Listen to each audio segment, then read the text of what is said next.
अभी एग्जाम के दिन पे भी इतना सब डिटेल में नहीं पढ़ने का जरूरत है, सिर्फ एक बार डायग्राम दे दिया, देख लिया, हो गया, पूरा स्ट्रक्चर समझ में आ जाएगा। अब ये अपन ने फोकस किया कौन पार्टिसिपेंट्स है। हालांकि पार्टिसिपेशन जब अपन कर रहे हैं उसी के साथ है ना, अपना नेक्स्ट क्वेश्चन भी बाय डिफॉल्ट हो गया है, that is the mechanism of securitisation. अब मैं एक बार पहले ये डायग्राम के थ्रू बता देता हूँ मैकेनिज्म क्या है, फिर अपन वो मैकेनिज्म वाले पार्ट में वहाँ पे ऑफिशियली भी देखेंगे। वहाँ पे ऑफिशियली गिन के 5 पॉइंट्स है, क्रिएशन ऑफ पूल, ट्रांसफर वगैरह, सेल, रीपेमेंट्स, क्रेडिट रेटिंग। हालांकि ये पूरा प्रोसीजर अपना यहाँ पे ही हो गया। सो मैकेनिज्म मतलब ये प्रोसेस शुरू कहाँ से होता है, कौन शुरू करेगा, कौन शुरू करेगा? सबसे पहले ये प्रोसेस ओरिजिनेटर शुरू करेगा, और क्या करेगा, उसके पास जो ये अंडरलाइंग एसेट है, अंडरलाइंग एसेट उसका पूल बनाएगा, उसको सबको जमा करेगा। वो पूल बना के क्या करना है, उसका मेजर मकसद क्या है, ये पूल बना के ये इसको एसपीवी को के थ्रू इन्वेस्टर्स को बेच देना है। सो सबसे मेजर पर्पज है creation of pool and sale of assets to the investors, sale of securitize paper. So what is the mechanism? सबसे पहले creation of pool. Creation of pool, the process of securitization begins with creation of pool or group of variety of loans or mortgages having different maturities, interest rate, credit rating, etc. तो ये सब दुनिया भर के portfolio, दुनिया भर के asset को मिक्स कर दो, उनको एक पोर्टफोलियो बना दो और फिर पोर्टफोलियो बेचो। क्यों पोर्टफोलियो बना दो? पोर्टफोलियो मैनेजमेंट में पढ़ा है ना आपने, the more the variety of assets, तो क्या होता है, एक वर्ड डाइवर्सिफिकेशन। सो डाइवर्सिफिकेशन का बेनिफिट मतलब आपको डाइवर्सिफिकेशन का बेनिफिट पता है कि दो रिस्की एसेट को भी मैं लूं, लेकिन उनका कोरिलेशन अगर कम हो तो रिस्क बढ़ना तो दूर की बात है, उल्टा कम होना चालू होता है। सो ये पूरे पोर्टफोलियो का पूल क्रिएट करके ऑफिशियली अपन क्या करते हैं, इसको ट्रांसफर करते हैं, इसका लीगल राइट किसको, एसपीवी को। So the SPV which is created specifically for the purpose of securitization receives the pooled assets and its claim from the originator. तो ओरिजिनेटर के मैकेनिज्म अपन पढ़ रहे हैं, जहां पे क्या हो रहा है, पहले पूलिंग होगा एसेट्स का, कौन करेगा, ओरिजिनेटर, और ओरिजिनेटर ये पूल ऑफ एसेट्स ट्रांसफर कर देगा एसपीवी को। एसपीवी अभी इन्वेस्टर्स को बेच देगा। तो एसपीवी क्या करेगा, sale of securitise papers. SPV restructures और rebundles the securitize papers based on the variety of risk and sells it to the investors. जैसे मैंने बताया वैरायटी ऑफ रिस्क मतलब क्या, ये ट्रेंच 1, ट्रेंच 2, ट्रेंच 3 में अलग अलग हो सकता है। फॉर एग्जांपल इसके अंदर डबल ए रेटिंग वाला बॉन्ड हो सकता है, इसके अंदर सिंगल ए वाला हो सकता है, इसके अंदर डबल बी वाला हो सकता है, इसके अंदर सिंगल बी वाला हो सकता है। फिर इसके अंदर और भी वैरायटी अपन ऐड कर सकते हैं, जैसे कि ये इसके अंदर सब 3 साल वाले बॉन्ड है, इसके अंदर सब 4 साल वाले बॉन्ड है, इसके अंदर 5 साल, इसके अंदर 6 साल। तो जितना क्रेडिट रेटिंग कम, जितना मैच्योरिटी ज्यादा, उतना इन्वेस्टर को यील्ड भी ज्यादा मिलेगा। सो ऐसे अलग अलग, अभी कोई बंदा बोलेगा सर मेरे को 6 साल वाले बॉन्ड में ही डालने का है, मेरे को सिंगल बी वाला भी चलेगा, डबल बी वाला भी चलेगा, तो वो उसके हिसाब से अलग अलग ट्रेंच उठा सकता है, डिपेंडिंग ऑन मार्केट में डिमांड क्या चीज का है। तो उस हिसाब से लोग अलग अलग कैटेगरी के इन्वेस्टर्स अलग अलग बॉन्ड पिकअप करेंगे। So security, sale of securitize paper, ये क्या करेगा, एसपीवी इसको बंडल बना के भेज देगा। अभी इन रियलिटी एसपीवी खुद बेचने नहीं जाता है, एसपीवी क्या कर देता है, इन्वेस्टमेंट बैंकर को दे देता है, और वो इन्वेस्टमेंट बैंकर क्या करेगा, उसको मार्केट में बंडल बना के बेच देता है। तो एसपीवी का मकसद क्या है, एसपीवी का मकसद है बेचना, फिर वो एक इन्वेस्टमेंट बैंक कंपनी को बेच दे, या वो खुद सब इन्वेस्टर्स को बेचे। मतलब it's like whether you want to directly sell the invest to all the investors, और you want to hire someone and sell through them. So जैसे यूएस में क्या होता है, यूएस में जो ये एसपीवी होते हैं ना, वो फॉर एग्जाम्पल कोई इन्वेस्टमेंट बैंक को हायर कर लेगी मॉर्गन स्टैनली, तो मॉर्गन स्टैनली को दे दी। अभी मॉर्गन स्टैनली के पास दुनिया भर के इन्वेस्टर्स है, एचएनआई इन्वेस्टर से लेकर रिटेल इन्वेस्टर से लेकर कॉर्पोरेट इंस्टीट्यूशनल इन्वेस्टर्स, तो मॉर्गन स्टैनली अपने इन्वेस्टर्स को बेचेगा। सो बीच में और पार्टिसिपेंट्स जुड़ जाते हैं। So sale of securitize paper, SPV restructures and rebundles variety of risk वाले पेपर्स और इन्वेस्टर्स को बेच देता है in the form of securities. अभी क्या सिक्योरिटीज है, फेमस 2 सिक्योरिटीज है, हालांकि देयर आर 3 सिक्योरिटीज। जो सिक्योरिटाइजेशन के जो पेपर्स है ना, वो 3 फॉर्म में पेपर्स इशू होते हैं, पीटीएस और पीटीसी। क्या है पीटीएस और पीटीसी, अपन आगे पढ़ने वाले हैं। PTS and PTC, PTS are pass through securities and PTC are pass through certificates. So ये पास थ्रू सिक्योरिटीज और पास थ्रू सर्टिफिकेट्स क्या 2 चीज होता है, वो अपन समझेंगे। They are the 2 different types of papers, जो एंड वन मोर पेपर है स्ट्रिप सिक्योरिटीज करके। ये 3 different types of securitization instruments है जो इन्वेस्टर्स खरीदते। तो इन्वेस्टर जो खरीद रहे हैं ना पेपर, वो 3 फॉर्म में होते हैं, पीटीसी, पीटीएस और स्ट्रिप सिक्योरिटीज, वो अपन समझने का है, वो अपना नेक्स्ट वाला पार्ट है. सो फिलहाल अपन क्या समझ रहे हैं, मैकेनिज्म जहां पे क्रिएशन ऑफ पूल होता है, वो एसपीवी को ट्रांसफर कर दिया जाता है और फिर एसपीवी ये पेपर्स को बेच देता है. लेकिन ये पेपर बेचने के बाद क्या होता है, प्रोसेस चेन, मतलब वो साइकिल कैसे वर्क करता है, ऑब्लिगोर पैसा देता और वो एसपीवी के थ्रू किसको पहुंच जाएगा, इन्वेस्टर्स को पहुंच जाएगा. तो repayment of funds, SPV will repay the funds in the form of interest and principal. कब, when which is received from the assets pooled, जब ऑब्लिगर के पास से पैसा आ जाएगा. लेकिन इसका जरूरी है क्या, क्रेडिट रेटिंग या क्रेडिट एनहांसमेंट जरूरी है. टू एंश्योर क्रेडिट वर्दीनेस और to assess the risk of the issuer, the securitize papers और instruments are rated through credit rating agencies. और अगर कम पड़ा तो और also credit enhance by the originator. So mechanism और पार्टिसिपेशन है ना, वो दोनों ये डायग्राम में ही हो जाता है जनरली. तो मैकेनिज्म में 5 पॉइंट क्या होता है. सबसे पहले creation of pool of assets. ये पूल ऑफ एसेट क्या करेंगे अपन, ट्रांसफर कर देंगे एसपीवी को. एसपीवी क्या कर देगा, उसको बेच देगा इन्वेस्टर्स को, और एसपीवी इन्वेस्टर्स को बेच देगा. फिर क्या हो जाएगा, फिर चेन चालू हो जाएगा. ऑब्लिगर से पैसा आएगा एसपीवी के पास और एसपीवी ट्रांसफर कर देगा रीपेमेंट ऑफ फंड्स. और रीपेमेंट ऑफ फंड के बाद क्या हो जाएगा, इसका क्रेडिट रेटिंग और क्रेडिट एनहांसमेंट करवा देने का, ताकि इन्वेस्टर्स को भरोसा रहे. That is the basic mechanism. लेकिन अभी मैंने यहाँ पे एक वर्ड यूज किया पीटीसी और पीटीएस, कि ये जो सिक्योरिटाइज पेपर रहते हैं वो 3 टाइप्स ऑफ पेपर रहते हैं. Very interesting. The securitize instruments are generally divided, मतलब ये जो मैंने अभी बताया ना इंस्ट्रूमेंट, ये ट्रांचेस वगैरह देते हैं, तो ये इंस्ट्रूमेंट क्या हो सकते हैं. The securitize instruments are generally divided into 3 categories based on different maturity characteristics. Like they are as follows. पहला, pass through certificates. Pass through certificates ये अभी globally PTC are very famous. India में हालांकि India में भी PTC very famous है, but PTS भी use होता है. सो पीटीसी क्या है, in this case the entire receipt of cash in the form of interest of principal is directly pass to the investor. Directly pass to the investor मतलब कहां से, ऑब्लिगर से. ऑब्लिगर से जो पैसा आता है, ऑब्लिगर से जो पैसा आता है वो सीधा इन्वेस्टर्स के पास जाता है. ऑब्लिगर्स के पास जो पैसा आता है वो सीधा, ऑब्लिगर्स के थ्रू जो पैसा आता है मेरे पास, वो सीधा किसके पास जाता है, इन्वेस्टर्स के पास, एसपीवी के थ्रू नहीं. सो एक रूट है जहां पे ये पीटीसी के अंदर क्या होता है, in this case the entire receipt of cash, मतलब एसपीवी क्रिएट किया जाता है, that is not an issue. But जो रीपेमेंट का प्रोसीजर है ना, रीपेमेंट का प्रोसीजर, वो ऑब्लिगर जैसा पैसा देगा, तो समझिए अपना अभी एग्जांपल था एचडीएफसी लिमिटेड. एचडीएफसी लिमिटेड को पूल से पैसा आने वाला है, वो सीधा इन्वेस्टर्स के अकाउंट में जा रहा है. सो एसपीवी रूट एस्केप कर रहा है, वो बाईपास कर देता है. एक रूट ये भी है. और दूसरा रूट है जिसमें आप एसपीवी क्रिएट करो, एसपीवी के अकाउंट में जाएगा और एसपीवी से आगे जाएगा.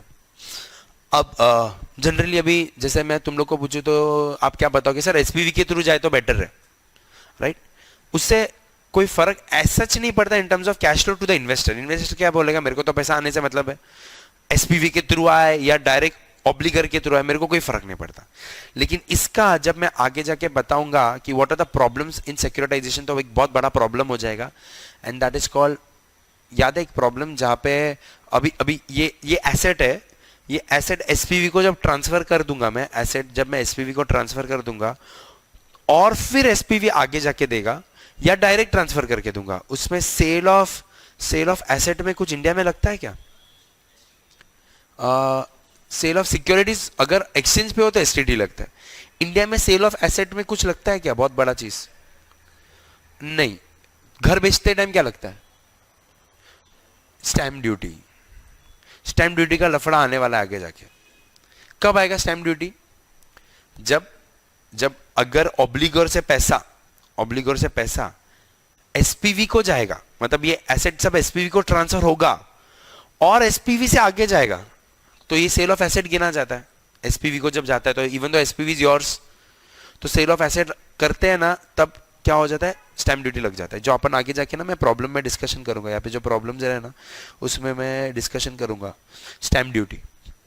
ये जो प्रॉब्लम्स वाला पार्ट करूंगा तभी स्टैम्प ड्यूटी. हाँ, ये बहुत बड़ा लफड़ा है. कब खास करके अगर आप डायरेक्टली नहीं करते हो और एसपीवी रूट थ्रू जाते हो, ये इंडिया में प्रॉब्लम है. इंडिया में ये बहुत बड़ा इशू है.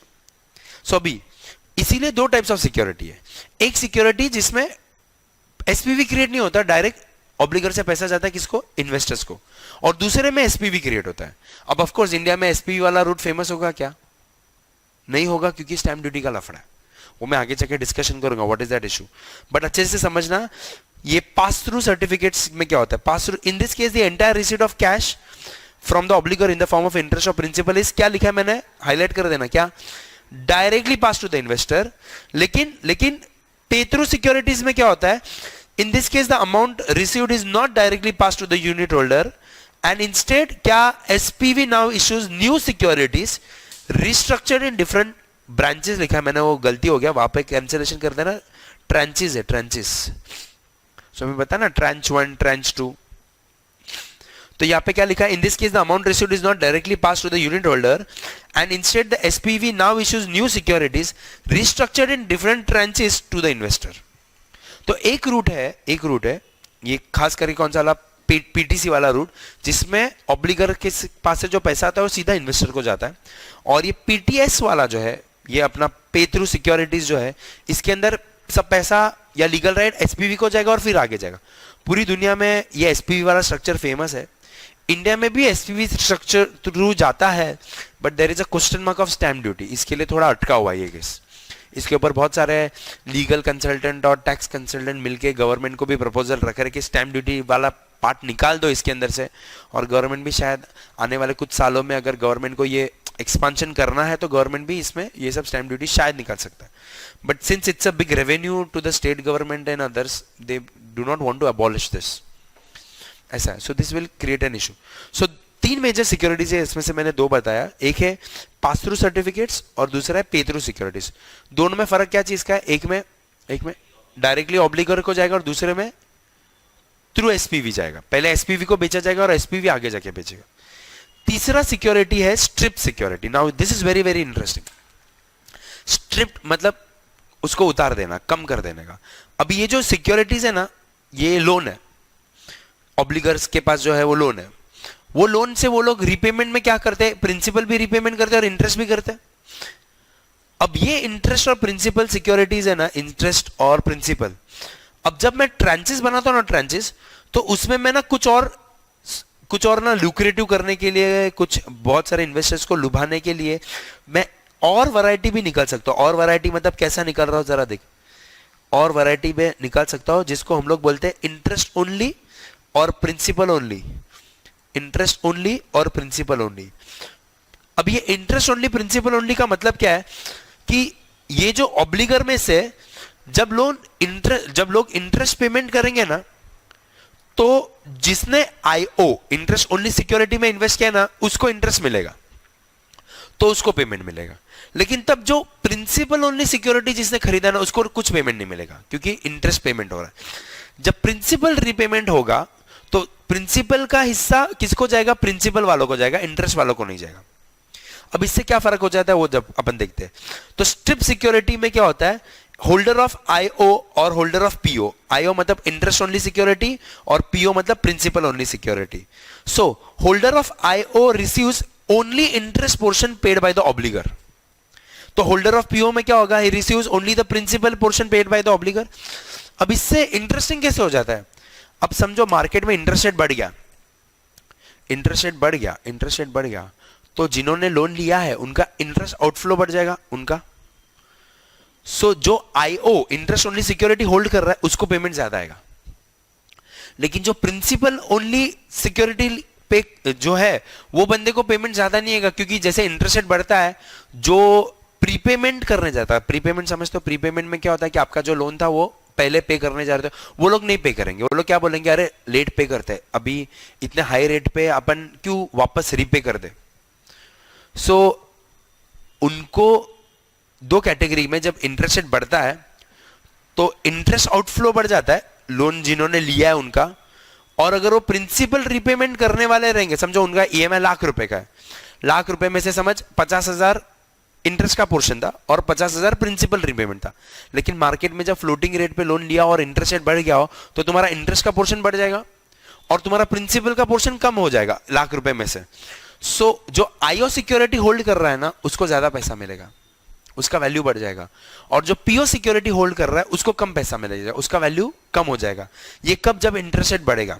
सो when YTM increases या मार्केट में yield increases, IO increases in value as more interest is calculated on borrowings. But PO falls as the borrower prefers to postpone the payment. Payment मतलब repayment या prepayment अपन जो बोलते हैं, on already taken cheaper loans. तो अभी market में उन्होंने लो rate पे लोन लिया था, अब रीपे कैसे करें फास्ट? क्योंकि इंटरेस्ट रेट हाई है तो they don't want to repay, so they will repay late. And दूसरा उनका इंटरेस्ट आउटफ्लो बढ़ जाएगा क्योंकि मार्केट में यील्ड बढ़ गया। तो जब यील्ड बढ़ेगा तो किनको फायदा होगा? जो लोग आईओ सिक्योरिटी होल्ड कर रहे हैं उनको फायदा होगा, और जो लोग पीओ सिक्योरिटी होल्ड कर रहे हैं उनको थोड़ा लेट पेमेंट मिलेगा, उनको लिए रिस्क ज्यादा हो जाएगा। लेकिन जब इंटरेस्ट रेट गिरेगा तो क्या होता है दोस्त? जैसे इंटरेस्ट रेट मार्केट में गिरता है, आपका इंटरेस्ट पोर्शन तो कम हो जाएगा, लेकिन लोग क्या करते हैं? इंटरेस्ट रेट गिरता है तो हायर रेट पे लोन लिया रहता है ना, और इंटरेस्ट रेट गिरता है तो क्या करते हैं? याद है बॉन्ड में अपन ने रीइश्यू में पढ़ा था कुछ, रीइश्यू ऑफ बॉन्ड्स। जब यील्ड गिर जाएगा तो क्या करेगा? पुराना बॉन्ड कॉल बैक करेगा और नया बॉन्ड इशू करेगा। तो समझ, मैंने होम लोन लिया हुआ है, मैं भी क्या करूंगा? जब मार्केट में यील्ड कम हो जाएगा, इंटरेस्ट रेट कम हो जाएगा, मैं फटाक से प्रिंसिपल पेमेंट कर दूंगा और शायद नया लोन लू एट लोअर रेट पे। सो प्रिंसिपल ओनली सिक्योरिटी वालों को पेमेंट ज्यादा मिलेगा जब इंटरेस्ट कम हो जाएगा, और इंटरेस्ट वालों को कम मिलेगा। So IO tends to fall due to lower interest rates and due to increase in prepayment of principal. तो ज्यादा प्रिंसिपल पेमेंट हो गया तो अभी कम प्रिंसिपल पे इंटरेस्ट लगेगा। सो आईओ का वैल्यू, इंटरेस्ट ओनली सिक्योरिटी जिन्होंने खरीदा है उनका वैल्यू कम हो जाएगा, और PO will increase as the borrowers prefer to repay fast and borrow again at a lower interest rates. सो ये ऐसे अलग अलग टाइप की सिक्योरिटी बेची जाती है ताकि इन्वेस्टर्स को थोड़ा मजा आए खरीदने में, इन्वेस्टर थोड़ा रिस्क ले सके। सो अभी जो बंदा आईओ सिक्योरिटी ले रहा है वो क्या सोच रहा है? इंटरेस्ट रेट बढ़ेगा, इसके लिए उसने वो सिक्योरिटी लिया ताकि उसको ज्यादा पेमेंट आए। अगर इंटरेस्ट रेट गिरने वाला है तो तुम कौन सा सिक्योरिटी लोगे? पीओ वाला सिक्योरिटी लोगे, ताकि लोग प्रिंसिपल रीपेमेंट फास्ट करें। सो 3 टाइप्स ऑफ सिक्योरिटी होता है, एक पीटीएस और पीटीसी। पीटीएस और पीटीसी में क्या होता है दोस्त? पीटीएस और पीटीसी में क्या होता है?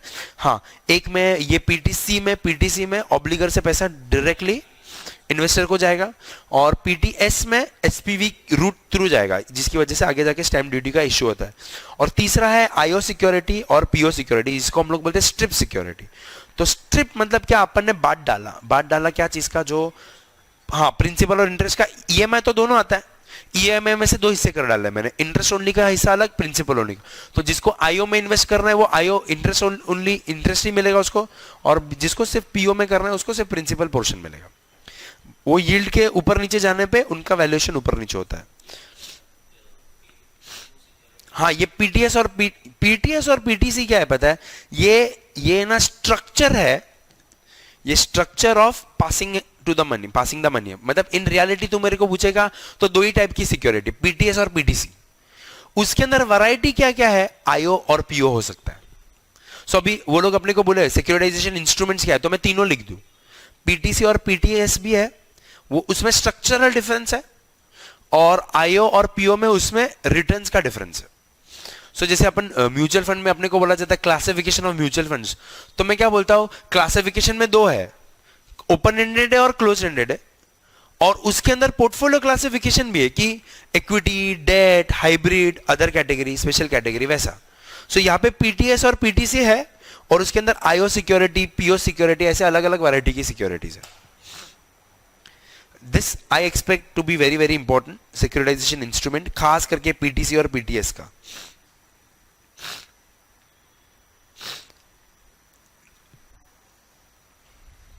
सो अभी तक अपन ने क्या क्या पढ़ा है, मैं इस पे फोकस करता हूं यहाँ पे।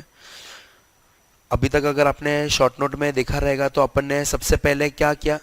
सबसे पहले पार्टिसिपेंट्स करते, participants in the securitization process. उसके बाद मैकेनिज्म, कैसे ये पूरा प्रोसेस क्रिएट किया जाता है, और अभी अपन ने क्या पढ़ा? सिक्योरिटाइजेशन इंस्ट्रूमेंट्स, क्या डिफरेंट टाइप्स ऑफ इंस्ट्रूमेंट्स होते हैं। अब ये इंस्ट्रूमेंट्स बेचने वाला कौन है? एसपीवी या ओरिजिनेटर बेचने वाला है। तो इसका प्राइसिंग कैसे करें? इसको क्या प्राइस पे बेचे, इसको क्या यील्ड पे बेचे? अब ऑफ कोर्स किसी भी चीज की मैं प्राइस की बात करता हूं तो डिमांड सप्लाई, दोनों को कंसीडर करके प्राइस बनेगा। तो डिमांड सप्लाई दोनों को कंसीडर करके प्राइस बनेगा। इसीलिए जब अपन सिक्योरिटाइजेशन के पेपर्स का प्राइसिंग करते हैं तो it is from both angle. Both angle मतलब ओरिजिनेटर के एंगल से भी सोचते हैं और जो खरीदने आ रहा है इन्वेस्टर, दोनों के एंगल से देखते हैं। अब ओरिजिनेटर को क्या चाहिए? ओरिजिनेटर को क्या चाहिए दोस्त?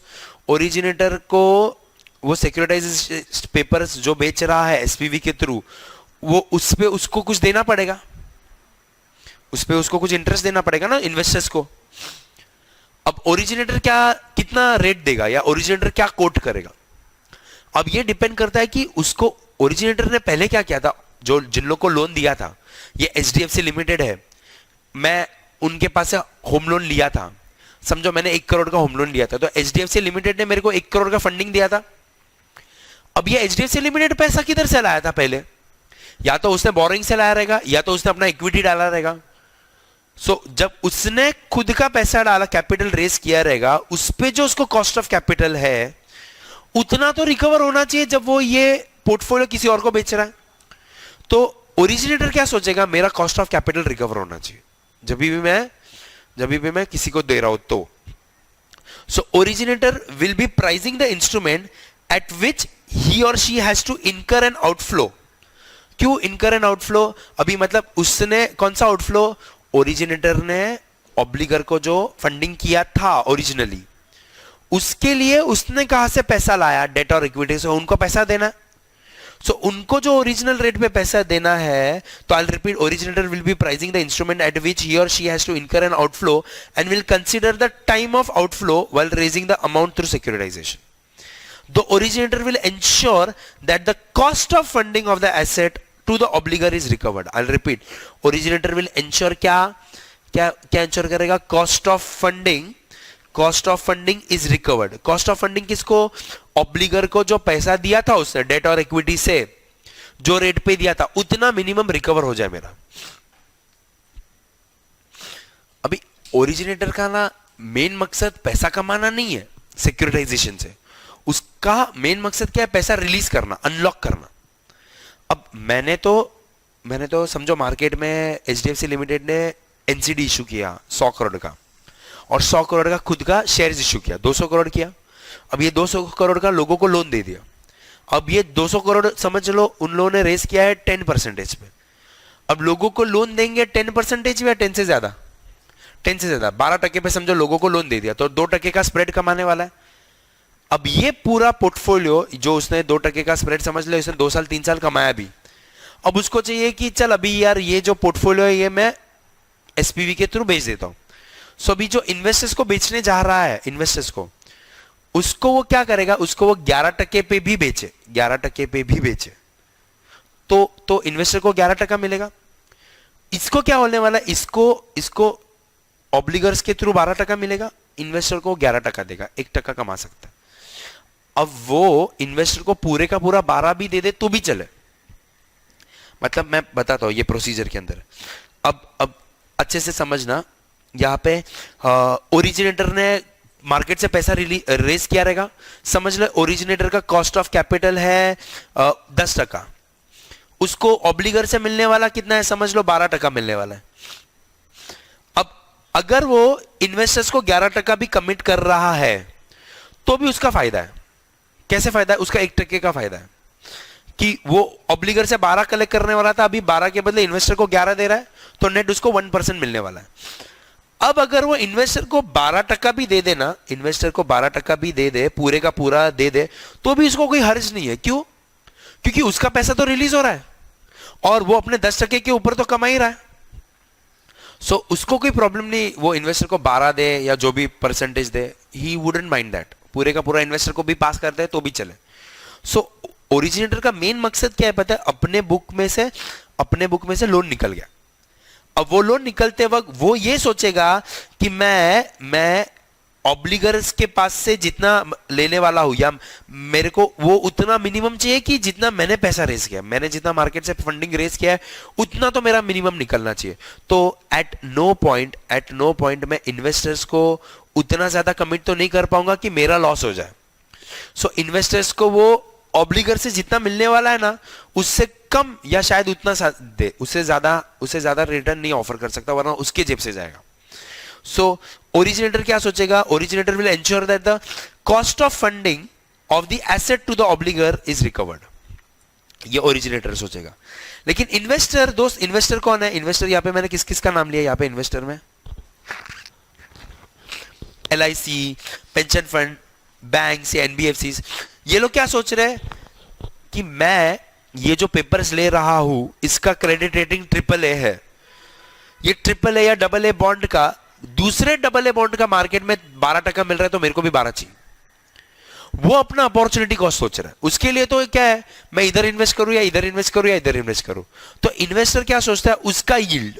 सो investor expects yield from the securitize assets equivalent to the yield of comparable security. Comparable मतलब मैं अभी ये सिक्योरिटाइज पेपर में डाल रहा हूं, अभी उसका कंपेरेबल दूसरा सिक्योरिटी में मेरे को मार्केट में क्या यील्ड मिल रहा है उतना चाहिए. अभी कंपेरेबल मतलब कैसे कंपेयर करने का? क्रेडिट रेटिंग सेम होना चाहिए, मैच्योरिटी या ड्यूरेशन सेम होना चाहिए, फिर मैच्योरिटी ड्यूरेशन सेम होना चाहिए, और क्या क्या सेम कर सकते हो तुम, और उसके अंदर उसका मार्केटेबिलिटी और लिक्विडिटी. हाँ, मतलब वो लिस्टेड है कि नहीं. अभी समझो ये सिक्योरिटाइज पेपर अगर लिस्टेड है तो मैं इजीली बेच पाऊंगा, या अगर नहीं लिस्टेड है और सामने जो दूसरा बॉन्ड है वो लिस्टेड था तो वो इजीली बेच पाऊंगा, ये नहीं बेच पाऊंगा. तो ये सब कंसीडर करके उसको मार्केट में सिक्योरिटाइज पेपर जैसी सिक्योरिटी दूसरी सिक्योरिटी पे जितना मिल रहा था वो इतना मिनिमम इससे एक्सपेक्ट करेगा. तो जो प्राइसिंग बनता है ना, ये सिक्योरिटाइज पेपर का जो प्राइसिंग होता है वो दोनों एंगल से. ओरिजिनेटर क्या सोचेगा? मेरा जितना कॉस्ट ऑफ फंड है उतना मेरे को मिनिमम रिकवर हो जाए. और इन्वेस्टर क्या सोचेगा? इसके जैसे मार्केट में दूसरे पेपर में से कितना मिल रहा है मेरे को उतना मिनिमम आए. दोनों में से डिमांड सप्लाई जो जिस फेवर में ज्यादा रहेगा, अगर ओरिजिनेटर को पैसे की ज्यादा जरूरत रहेगी तो वो हायर यील्ड पे भी इन्वेस्टर को दे सकता है, और इन्वेस्टर को ज्यादा जरूरत रहेगी तो वो लोअर यील्ड पे भी कॉम्प्रोमाइज कर सकता है. अभी यूएस में प्रॉब्लम क्या है? यूएस में ये जो इन्वेस्टर्स है LIC, मतलब यूएस की जो इंश्योरेंस कंपनी है AIG है, या उधर के जो पेंशन फंड्स है, गवर्नमेंट पेंशन फंड्स है, उनका प्रॉब्लम क्या है? उनको अगर मार्केट में किधर और पैसा डालने जाते हैं तो यूएस में आपको पता है इंटरेस्ट रेट तो कितना, यूएस में interest rate is around 2%, 3%. Germany, Switzerland में इंटरेस्ट रेट 1% या 0% है. अब उनके लिए अपॉर्चुनिटी कॉस्ट क्या है? 1-2% भी मिल जाए तो बहुत हो गया. अब उनको पता है कि मैं पब्लिक से जो पेंशन वेंशन का पैसा लिया हूं या इंश्योरेंस का पैसा लिया हूं उसमें मेरे को उनको मिनिमम कमिटमेंट देना है. अब वो लोग तो बैंक FD में डालने वाले हैं नहीं, और उनको उनकी गवर्नमेंट के बॉन्ड में से ज्यादा रिटर्न आ नहीं रहा है. वो लोग मरते हैं सिक्योरिटाइजेशन पेपर के लिए. उनको कुछ भी करके सिक्योरिटाइज पेपर चाहिए क्योंकि इस पे अच्छा यील्ड मिलता है. So they are very keen on it. So वहां पे क्या है पता है? फॉरेन मार्केट में, अब्रॉड मार्केट में, where the interest rates are very low, the demand is more than the supply. The demand is more than the supply. In our market, I should say rather it's a reverse thing, because the investors already have a lot of other options to invest wherein they get 7%, 8% yield, और securitise paper में इतना yield दे पाना मुश्किल हो जाता है. सो अपने market में सप्लायर ज्यादा है, डिमांड कम है. सो जिसके फेवर में जाएगा डील उस हिसाब से इंटरेस्ट रेट हो सका. अभी जब मैं ये बोलता हूं ना इन्वेस्टर्स को 12% देने का है, तो उसमें भी ना मैं कुछ अट्रैक्टिव कर सकता हूं. जैसे कि सुनना अभी अच्छे से, मैं ये इन्वेस्टर्स को अच्छे से अट्रैक्टिव प्राइसेस पे भी दे सकता हूं. मतलब समझो ये जो BBB है ना उसको मैं 15% रिटर्न ऑफर कर रहा हूं, लेकिन जो AA वाले को मैं क्या बोलूंगा? तेरे को 8% मिलेगा. इसको मैं समझो 9% बोलता हूं, इसको मैं 12% बोलता हूं, इसको मैं 15%. तो किसी को मैं ज्यादा भी दे सकता हूं, किसी को कम भी दे सकता हूं. एवरेज मेरा 12% होना चाहिए. सो अभी जो बंदा इसमें इन्वेस्ट कर रहा है बहुत रिस्की है, सिंगल भी है और 6 साल का मैच्योरिटी है, लेकिन उसको 15% भी ऑफर करूंगा. अभी मैं उसको 15% कैसे दे पा रहा हूं? क्योंकि मेरा एवरेज कॉस्टिंग 12 होना चाहिए. सो ऐसे करके मैं उसको अट्रैक्टिव कर सकता हूं. सो ऐसे इन्वेस्टर्स को अट्रैक्टिव कर पाने के लिए मैं देखूंगा मार्केट में डिमांड कैसा, उस हिसाब से मैं इंटरेस्ट रेट लगाऊंगा. सो डिमांड ज्यादा होता है खास करके फॉरेन मार्केट में, अब्रॉड मार्केट में the demand is very high because the interest rates in their local markets are very low. That's the reason why they are ready to buy securitized paper at even 4%, 5%. India में लोग क्या बोलेंगे? Securitise paper ले रहा हूं, मेरे को 7-8% minimum चाहिए. तो इंडिया में सिक्योरिटाइजेशन अभी थोड़ा ग्रेजुअली बढ़ रहा है. इतना नहीं ज्यादा बढ़ रहा था अभी तक, अभी अभी थोड़ा एक्सपांड हो रहा है। अभी फॉरेन मार्केट जब इंडिया में इंटरेस्ट रेट्स कम हो जाना चालू हो जाएंगे ना, तो सिक्योरिटाइजेशन का मार्केट भी ज्यादा बेटर हो जाएगा। ऐसा अभी सिर्फ अगर मैं अभी बताऊं तो अभी एज ऑफ नाउ सिक्योरिटाइजेशन का मार्केट, अभी ये रिसेंटली आया था, ये साल सिक्योरिटाइजेशन का जो मार्केट है, the market remain buoyant in the third quarter driven by prevailing liquidity crisis following by the default of ILFS. So यहाँ पे लास्ट फाइनेंशियल ईयर में सिक्योरिटाइजेशन का वॉल्यूम था 84,000 करोड़ एज पर इकरा, और ये साल में the volume has gone, domestic securitization market has gone to an all time high of 1.44 lakh crore. So almost double जितना मार्केट हो गया है सिक्योरिटाइजेशन का। खास करके जैसे मैंने प्लेयर्स बताया, इसमें एडलवाइज वगैरह है, उन्होंने बहुत ज़्यादा ग्रोथ कर दिया है इसके थ्रू।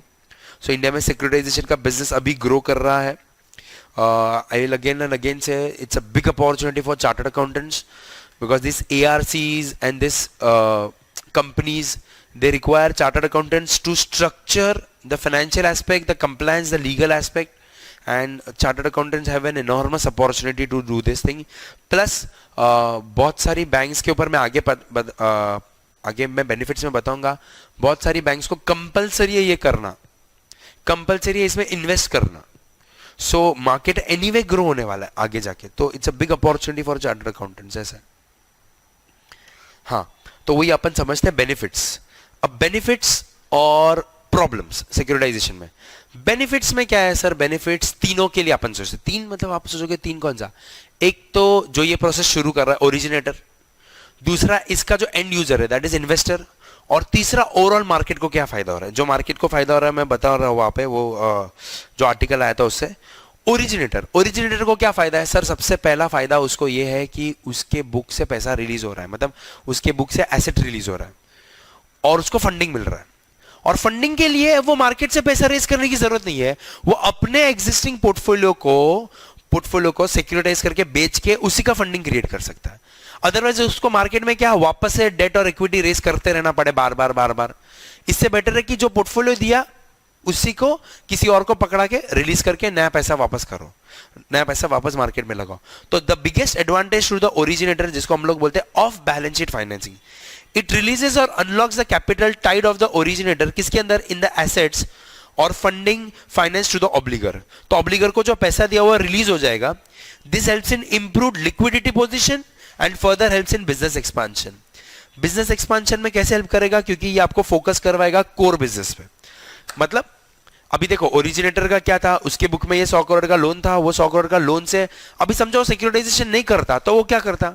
100 करोड़ का लोन दिया है, उससे आने वाले 10 या 15 साल में उधर से इंटरेस्ट या प्रिंसिपल आते रहेगा, वो आखा दिन उसी में लगा रहेगा। अब वो क्या कर रहा है? ये 100 करोड़ का लोन किसी और को बेच दिया, पैसा आ गया, पैसे से कोई और लोन क्रिएट करेगा। वो लोन क्रिएट किया, उसका और 15-20 साल वेट नहीं करेगा, क्या करेगा? उसका सिक्योरिटाइजेशन करेगा और 100 करोड़ करेगा। ऐसे करके करते करते अपना वो कैपिटल बेस बढ़ा देता है without actually getting more money from the market. And वो एक ही चीज पे अभी फोकस कर रहा है, क्या चीज पे? लोन देने पे। लोन के सर्विसिंग में उसका फोकस नहीं है। सर्विसिंग मतलब इधर से टाइमली पेमेंट आ रहा है कि नहीं आ रहा है, वो भी मेरे दिमाग से हट गया, वो मैंने एसपीवी को ट्रांसफर कर दिया। अब वो सर्विसर को हायर कर लिया, वो सर्विसर इंश्योर करेगा। मेरा फोकस अभी किस पे रहेगा? सिर्फ और सिर्फ लेंडिंग पे। लेंडिंग टाइम पे हो रहा है कि नहीं हो रहा है, उसमें डिफॉल्ट हो रहा है, उसका क्या करने का, वो मैं उससे बाहर चले गया। So focus on core business. By transferring assets to the SPV, the originator can concentrate more on the core business as compared to servicing or financing of loan. Also, in case of non-recourse arrangement, the bad debt burden is shifted from the originator. मतलब non recourse में अभी originator से bed date का burden किस पे चलेगा? SPV. और अगर एसपीवी आगे जाके ये बेच देता है तो अगर कुछ डिफॉल्ट होता है तो ओरिजिनेटर के सिर पे वापस नहीं आएगा। अब ये एक तरीके से ओरिजिनेटर का फायदा है, लेकिन यही इंडस्ट्री का प्रॉब्लम भी हो सकता है आगे जाके कि अगर वो डिफॉल्ट हुआ तो ओरिजिनेटर के बुक में तेरे को क्या दिख रहा था? ओरिजिनेटर के बुक में दिख रहा था कि एसेट चले गया एसपीवी को, लेकिन अगर डिफॉल्ट हुआ तो एज ए कंटिंजेंट लायबिलिटी वापस आ जाए, क्योंकि मेरे को तो रीपे करना पड़ेगा। सो ये एक तरीके से अगर ये नॉन रिकोर्स अरेंजमेंट है तो ओरिजिनेटर को फायदा है कि उसके बुक से रिस्क चले गया, बट अगर कंटिंजेंट लायबिलिटी, अगर ये रिकोर्स अरेंजमेंट होता और वापस आता तो मेरे पे भी इसका बर्डन हो सकता था, ये आगे जाके प्रॉब्लम भी हो सकता है।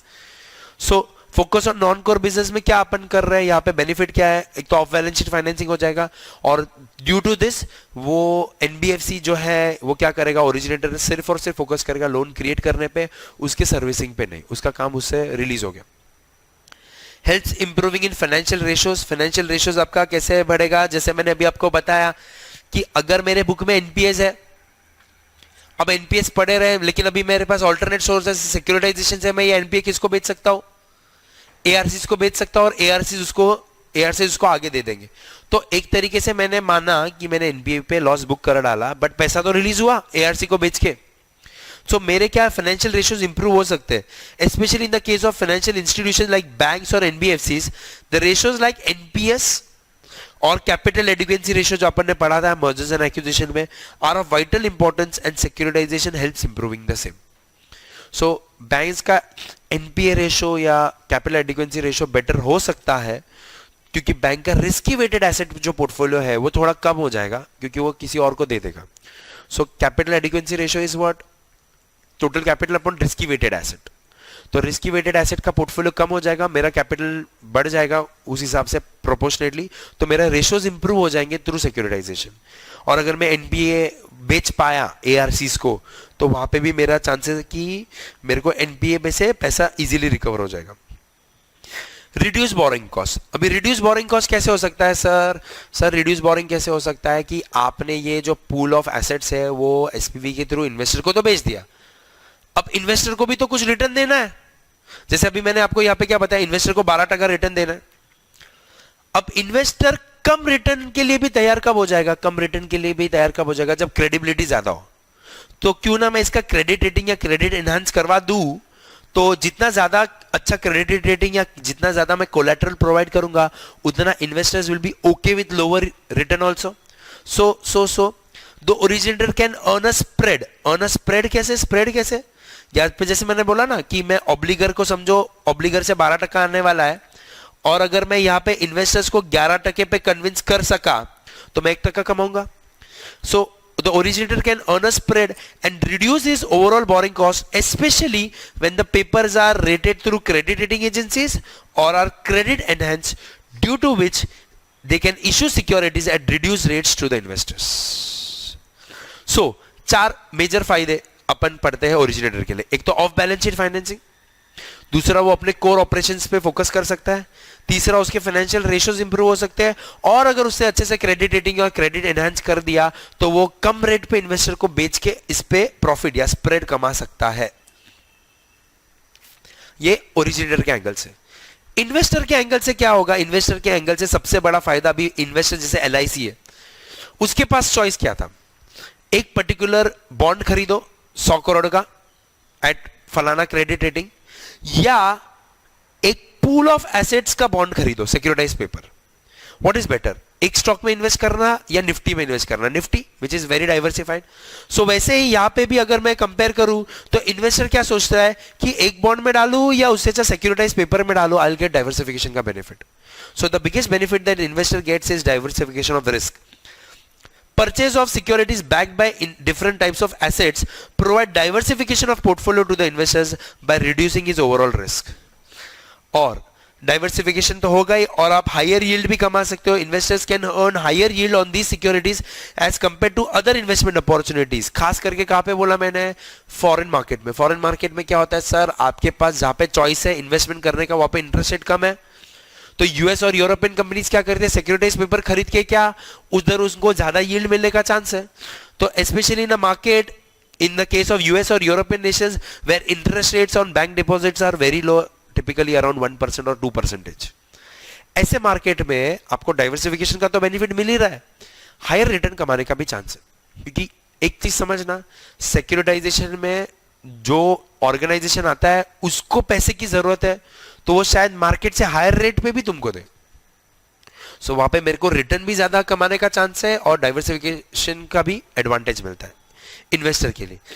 अब कुछ एक इन्वेस्टर्स होते हैं खास करके इंडिया में, जो अपन अभी एमएसएमई पढ़े थे उसके तहत, एमएसएमई के अंदर अपन ने एक कॉन्सेप्ट पढ़ा था क्या, priority sector.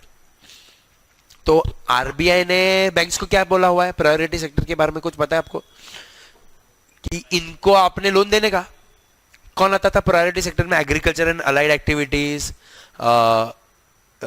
Housing for poor, education loan, farmer वार्मर, इन लोग को सबको देना था लोन।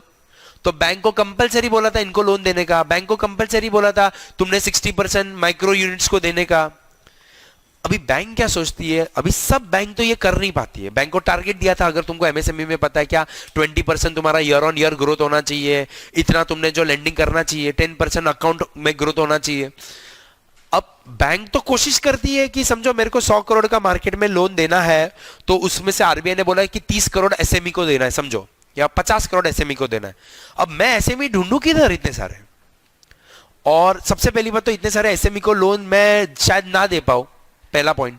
दूसरा, अगर मैं देना भी चाहता हूं तो मैं सोचता हूं कि अरे यार एसएमई को दे दिया और डिफॉल्ट हुआ तो क्यों ना मैं ये एसएमई लोन का जो पोर्टफोलियो है उसी का एक ट्रांच खरीद लूं सिक्योरिटाइजेशन पेपर में से, तो मैं मेरा क्राइटेरिया जो है कोटा फुल अप कर सकता हूं।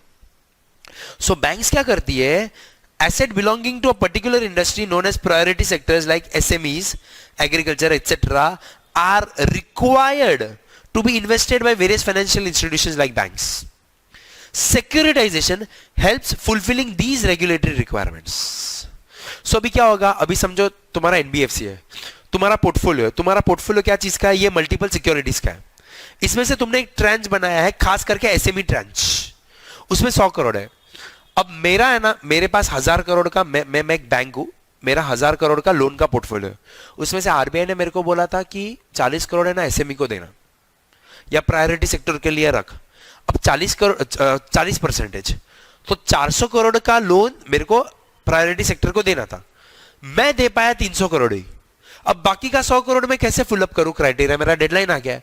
तो मैं मार्केट में जाता हूं और मैं बोलता हूं अरे भाई श्रीराम ट्रांसपोर्ट या एचडीएफसी लिमिटेड, ये तुम्हारे पास कोई ट्रेंच है क्या जो एसएमई का है या प्रायोरिटी सेक्टर का है? तो बोलेगा हाँ हमारे पास एग्रीकल्चर का लोन का पोर्टफोलियो है, माइक्रो फाइनेंस का पोर्टफोलियो है, एसएमई का चाहिए क्या 100 करोड़ का? हाँ दे दो, मेरा 100 करोड़ का, मेरा क्राइटेरिया फुल अप हो जाएगा।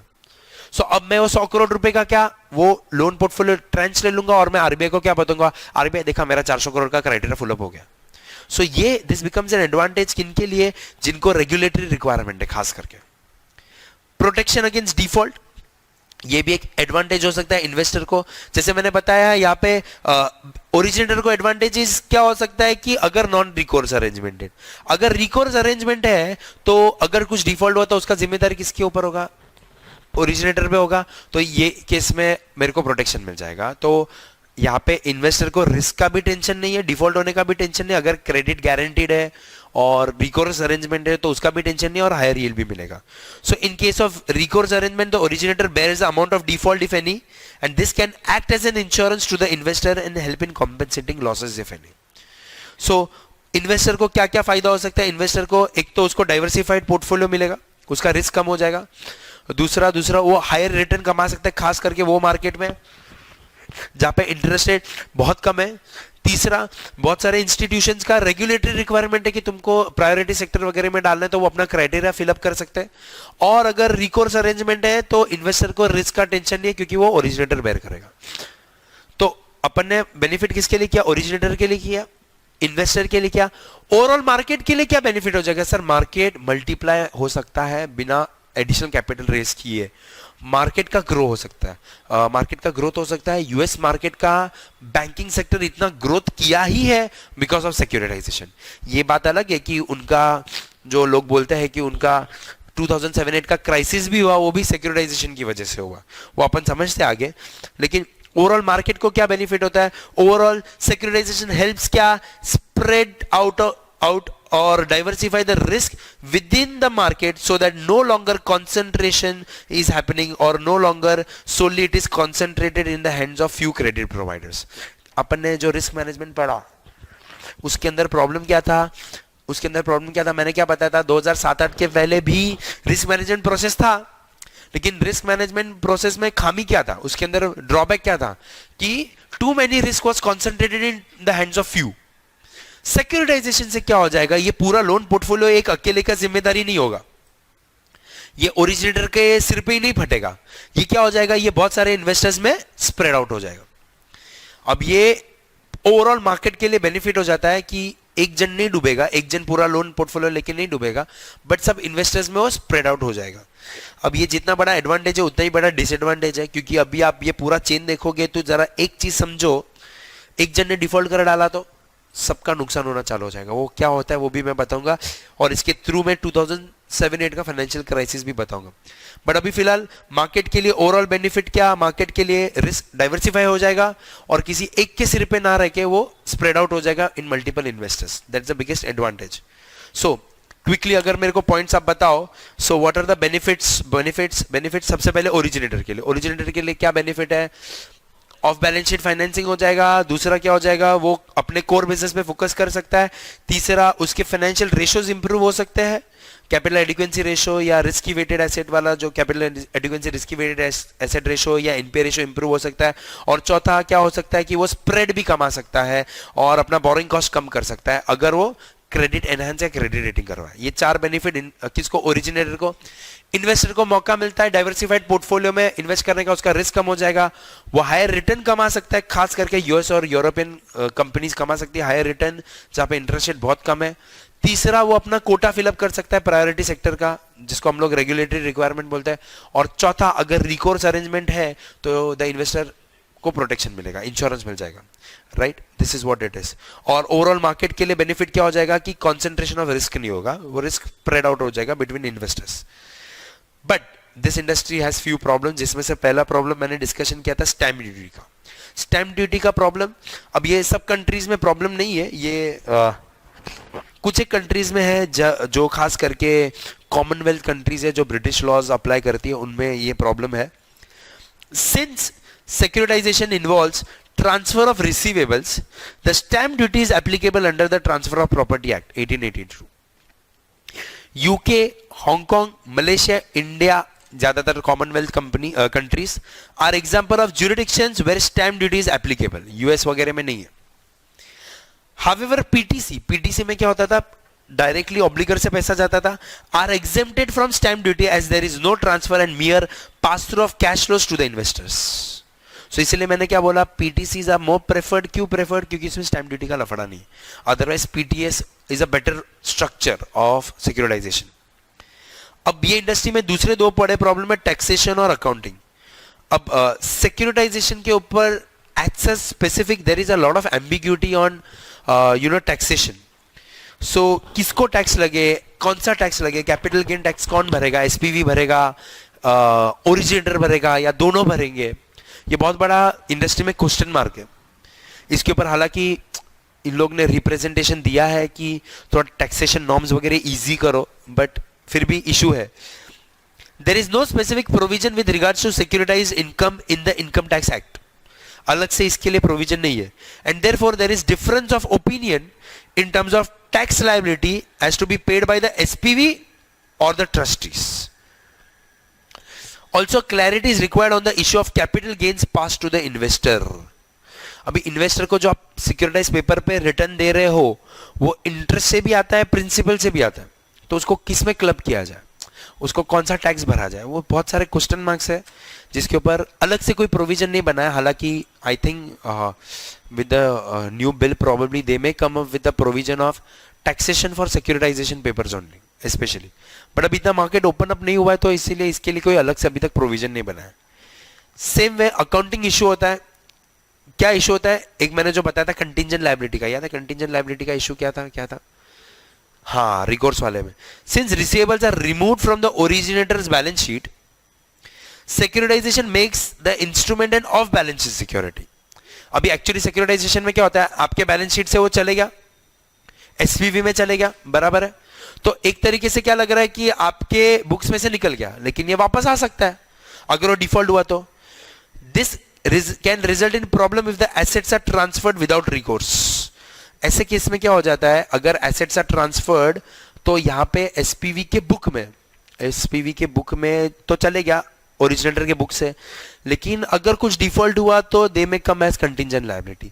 तो there is an accounting issue with respect to this कि वो आपको ऐसे दिख रहा है ऑफ बैलेंस शीट हो गया, बट अगर कुछ डिफॉल्ट हुआ तो it can come back into the books of the originator also in form of contingent liability. So this is one issue accounting का which has to be rather clear और mention कि it has not gone out of the books. If it's ये ऐसा recourse arrangement है जहाँ पे it will come back. So that can be an accounting issue. मतलब as an investor मेरे को क्या लगेगा, मैं जो कंपनी में इन्वेस्ट कर रहा हूँ मेरे को क्या लगा रहा है कंपनी का बैलेंस शीट कितना अच्छा है, लेकिन फिर एक साथ ये बैकफायर हो गया. तो जैसे कि खास करके अभी रिसेंटली आईएलएफएस के केस में हुआ या डीएचएफएल के केस में हुआ.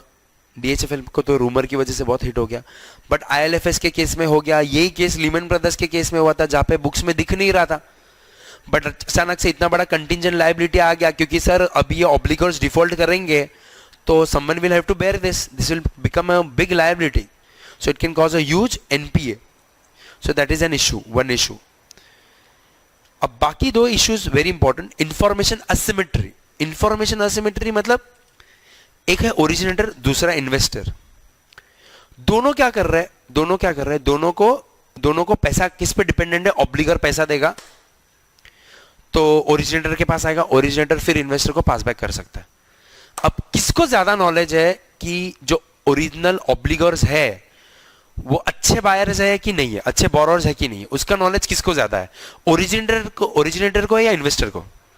ओरिजिनेटर को. तो ये इंफॉर्मेशन असिमेट्री है. मतलब क्या बेचने वाले को ज्यादा पता है खरीदने वाले से. सो बेचने वाला उल्लू भी बना सकता है.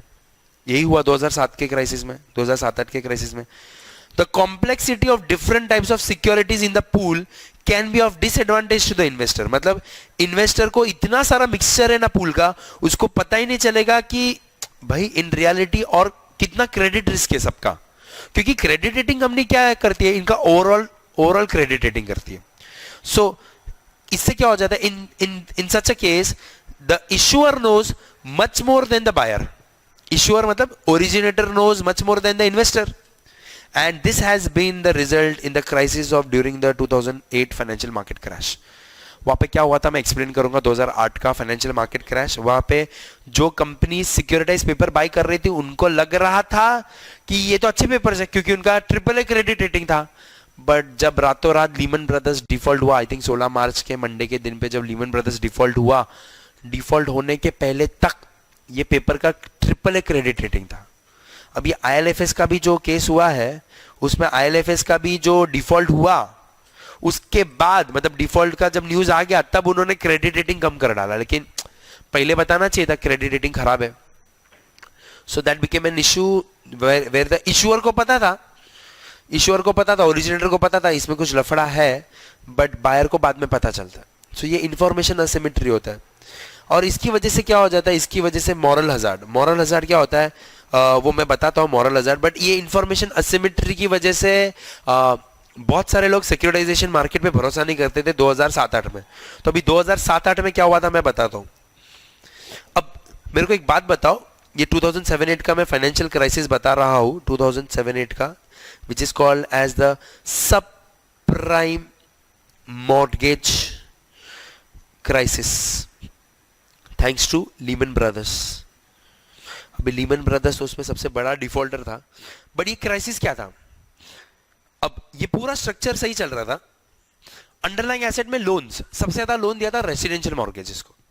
रेसिडेंशियल मॉर्गेजेस मतलब होम लोन वाले. अब होम लोन वालों को लोन दिया गया था. अब these guys were taking loan and taking property and they were repaying interest and principal timely. क्यों इंडिया में लोग होम लोन पे डिफॉल्ट क्यों नहीं करते? क्योंकि समझो लोन 1 करोड़ का है, लेकिन लोन का वैल्यू तो कम होते जाएगा जैसे जैसे मैं पेमेंट करूंगा, लेकिन घर का वैल्यू बढ़ते जाता है. सो अभी 5 साल 10 साल बाद तुम्हारा 1 करोड़ का घर 1.5 करोड़ का हो गया है, तुम्हारा लोन पेमेंट करते करते 80 लाख का हो गया समझो, तो तुम डिफॉल्ट करोगे क्या? नहीं करोगे. क्यों? क्योंकि तुमने डिफॉल्ट किया तो तुम्हारे को 80 लाख का पेमेंट करने का, लेकिन तुम्हारा जो एसेट है वो 1.5 करोड़ का है, वो चले जाएगा.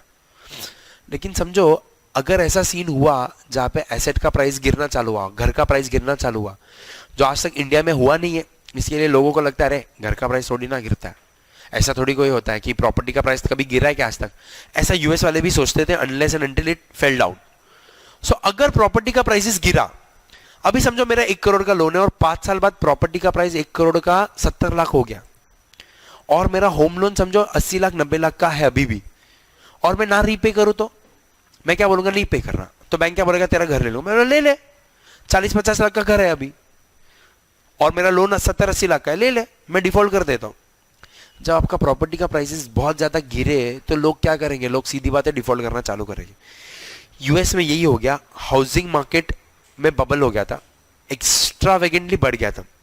जब ये हाउसिंग मार्केट क्रैश हुआ तो जिन्होंने रेसिडेंशियल मॉर्गेज लिए थे उन लोग ने पेमेंट बंद कर डाला। उन्होंने पेमेंट बंद कर डाला तो ये ऑब्लिगर्स ने एसपीवी को, और एसपीवी ने इन्वेस्टर को पैसा नहीं दिया। द एंटायर वैल्यू चेन जो आपको दिख रहा है, एवरीवन स्टार्टेड डिफॉल्टिंग। और ये जो इन्वेस्टर्स के थ्रू बेचा था उसमें लीमन ब्रदर्स सबसे बड़ा था। लीमन ब्रदर्स ने ये सिक्योरिटाइज पेपर लेके क्या किया था, मार्केट में बेचा था। और जब लीमन ब्रदर्स के हाथ में पेपर्स पड़े थे और जब वो बेचने गया तब तक ये डिफॉल्ट चालू हो गया था। और लीमन ब्रदर्स को इट इज सेड दैट उसको 100 रुपए पे 60 रुपीज आ रहा था, एवरी डॉलर पे 60 सेंट्स आ रहा था वैल्यू। 40% वैल्यू इरोड हो गया था एक दिन में। अब जब इतना वैल्यू सस्ते में कोई माल बेचने निकले तो तुमको डाउट आया ना कि कुछ तो गड़बड़ है।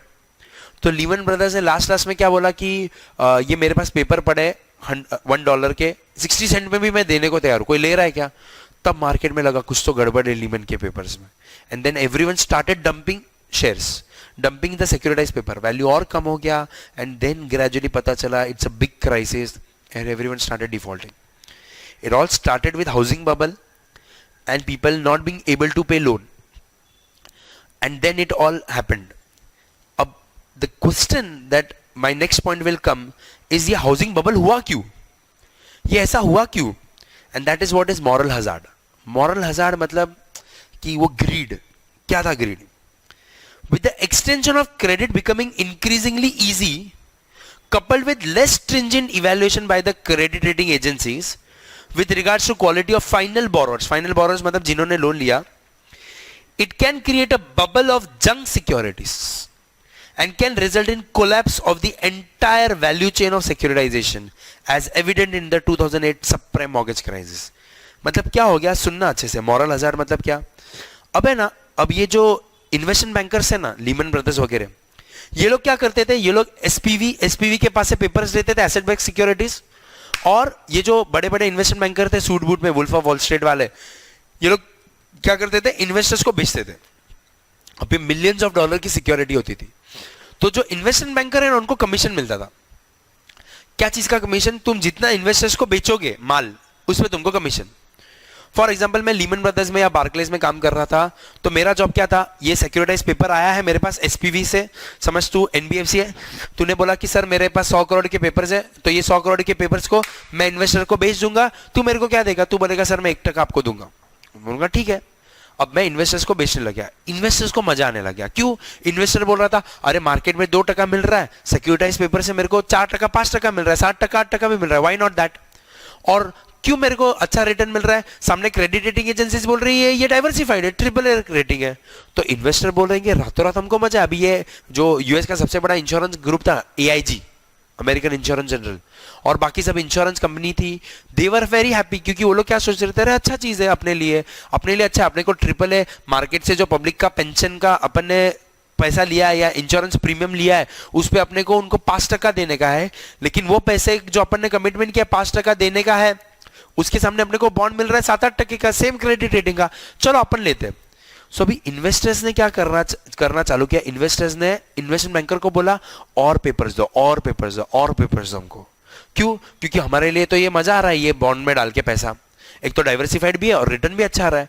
सो these guys started, investors started pushing investment bankers that give us more papers.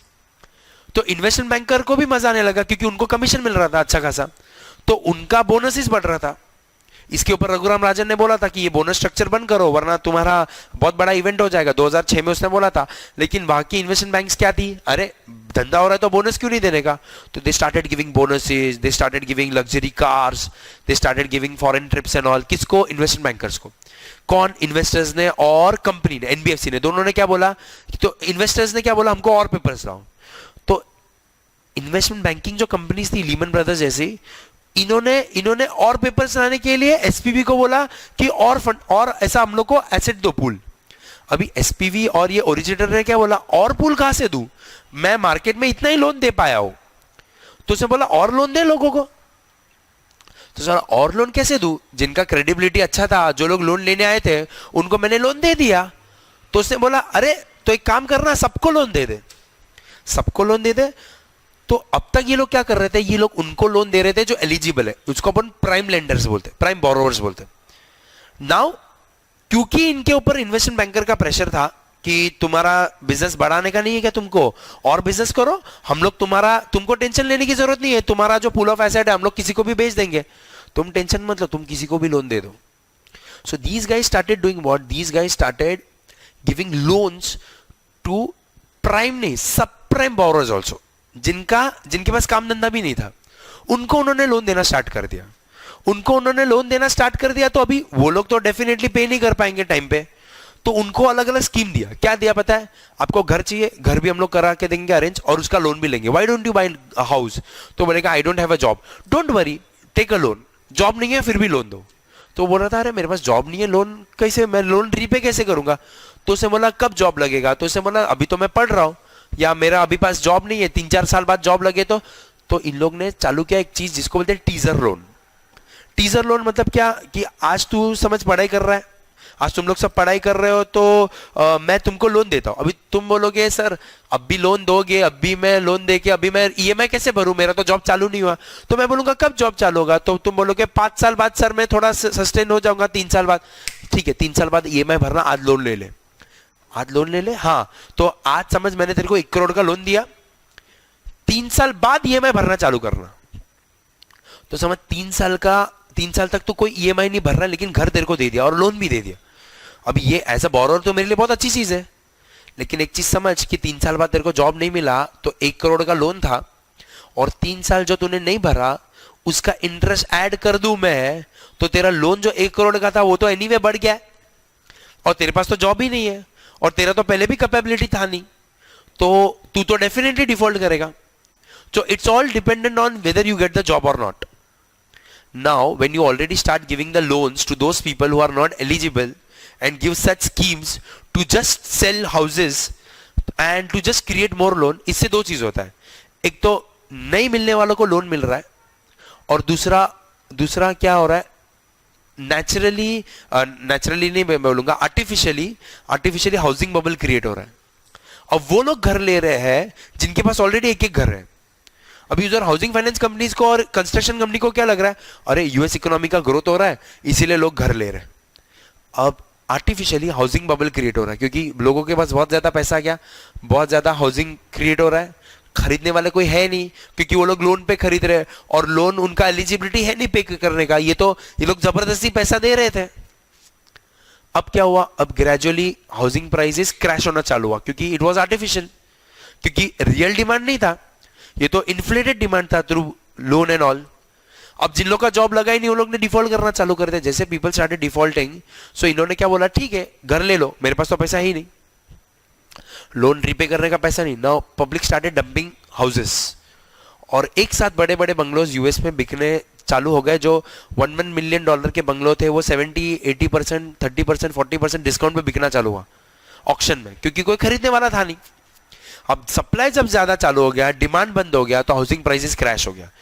30 से 40% on an average housing prices crash हो गया। तो जिन्होंने लोन लिए थे सब प्राइम वालों ने, उन्होंने डिफॉल्ट करना चालू कर दिया, और पूरा वैल्यू चेन कोलैप्स हो गया। Now what was the problem? The problem of moral hazard was what? अगर ये इन्वेस्टर्स इन्वेस्टमेंट बैंकर को पुश ही नहीं करते कि तुम लोग को और हम लोग को एसेट दो, हम लोग तुमको कमीशन देंगे, तो ये बोनस और कमीशन के चक्कर में इन्वेस्टमेंट बैंकर ये हाउसिंग फाइनेंस कंपनीज को या एनबीएफसीज को प्रेशर ही नहीं करता और लोगों को लोन दो। अभी और लोगों को लोन देने के प्रेशर के चक्कर में, बिजनेस एक्सपेंशन के चक्कर में मॉरल हजार्ड किधर हो गया, they started giving loans to those people who are not even eligible, और उनको लोन देना चालू हो गया। पूरा सिस्टम कोलैप्स हो गया, इतना कोलैप्स हो गया कि आज तक 10 साल हो गए, बट यूएस इकोनॉमी वापस अपने पैर पे खड़ा नहीं हो पाया। लीमन ब्रदर्स डिफॉल्ट हुआ, उसके बाद उस बेयर स्टेर्न्स बैंकरप्ट हो गया, लीमन ब्रदर्स बैंकरप्ट हो गया, एआईजी अमेरिका का सबसे बड़ा इंश्योरेंस कंपनी बैंकरप्ट हो गया, जैसे कि समझो इंडिया का एलआईसी अगर बैंकरप्ट हो जाए तो it's a big catastrophic event. तो एआईजी बैंकरप्ट हो गया, government had to bail out and government had to release more than $600 billion to recover from this issue. $600 billion US government को इतना स्पेंड करना पड़ा over the next few years through bail out, through market में उन्होंने ये जो assets जो default हुए, बैंकरप्ट हुआ, उनको खरीदा। किसके पैसे से? पब्लिक पैसे से। और फायदा किसको हुआ? वो इन्वेस्टमेंट बैंकर्स को, उनको तगड़ा बोनस मिला। डिफॉल्ट कौन हुआ? बोरोवर। घर किसका गया? आम आदमी का। आम आदमी का घर गया और इन्वेस्टर्स को फायदा हुआ।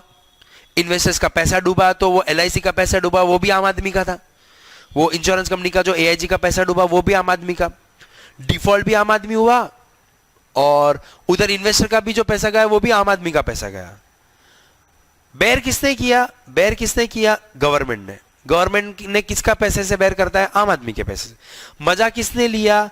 जिन्होंने इसके ऊपर कमीशन खाया, जिन्होंने इसके ऊपर बोनसेस कमाया। तो वो एनबीएफसी का मजा हुआ, इन्वेस्टमेंट बैंकर का मजा हुआ, और जो ये कॉर्पोरेट से उन लोग को बहुत मजा आया, लेकिन पब्लिक का पैसा गया। ये इसकी वजह से सिक्योरिटाइजेशन का पूरा process was at question mark कि वेदर दिस शुड हैपन और नॉट। इसीलिए मैं भी जब सिक्योरिटाइजेशन पढ़ाता हूं या आज भी जब मार्केट में सिक्योरिटाइजेशन का जिक्र होता है तो सीधा लोगों को 2007-8 का फाइनेंशियल क्राइसिस याद आता है। अब व्हाट आई वांट टू से is that that was one of the event. And जब भी मैं लास्ट टाइम ऐसा बोला था कि ऐसा मत सब सोचना कि सिक्योरिटाइजेशन से 2007-8 का क्राइसिस ही होगा, डिफॉल्ट ही होगा, और तब मैं लोगों को जैसे कन्विंस करने जा रहा था, लोगों के दिमाग से जैसे निकाल के मैं बताने जा रहा था कि securitisation is a good process, तब तक इंडिया में आईएलएसएफएस का स्कैम हो गया, which is also the same thing. So they also defaulted on the same thing. So basically हो क्या रहा है, securitisation is a good way to expand the business. जैसे बजाज फाइनेंस की मैं बोलता हूँ, Bajaj Financial Services has grown in multiple times. 30,000 crore का मार्केट कैप से आज कंपनी 3 लाख करोड़ के मार्केट कैप के ऊपर चले गया, मच मोर देन दैट। उसका शेयर प्राइस देखो मोर देन 1000 टाइम्स बढ़ गया। ऐसी बहुत सारी फाइनेंशियल कंपनीज है जो बढ़ गई है सिक्योरिटाइजेशन की वजह से, बट कभी कभार जो इवेंट खराब हो जाता है, जैसे आईएलएफएस का या डीएचएफएल का हुआ है, उसकी वजह से ये पूरे प्रोसेस पे क्वेश्चन मार्क हो जाता है। So that is the problem, moral hazard.